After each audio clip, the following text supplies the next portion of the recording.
निधि अपने माता पिता के साथ रहती थी।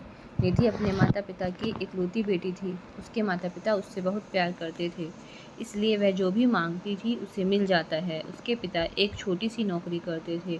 उनकी सैलरी भी कम थी, लेकिन फिर भी वह अपनी बेटी की हर इच्छा पूरी करते थे। एक दिन निधि ने अपने पापा से नई चप्पल लाने को कहा, क्योंकि मेरी चप्पल पुरानी हो गई है। उसके पिता ने अगले दिन नई चप्पल लाने का वादा किया। निधि के पिता दूसरे दिन नई चप्पल लेकर आए। निधि अपनी नई चप्पल देखकर बहुत खुश हुई और चप्पल पहनकर पूरे दिन मोहल्ले में उछल कूद करती रही।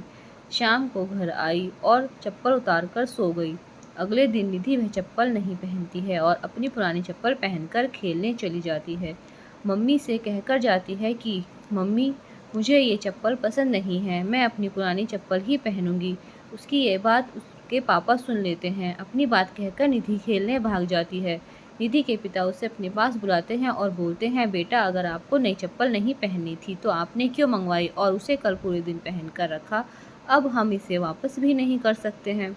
निधि कहती है कि पापा, मैंने यह चप्पल मम्मी के लिए मंगाई थी, क्योंकि उनकी चप्पल टूट गई हैं और वह कभी अपने लिए नई चप्पल नहीं मांगती है, इसलिए मैंने वह चप्पल पूरे दिन पहन कर रखी ताकि मम्मी उसे वापस करने का ना बोल सके। निधि की यह बात सुनकर पापा को खुशी हुई और दरवाजे पर खड़ी मम्मी भी बेटी की बात सुन रही थी। वह भी मन ही मन बहुत खुश हुई कि छोटी सी बच्ची में इतनी समझ है।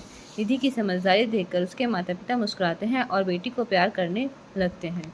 धन्यवाद।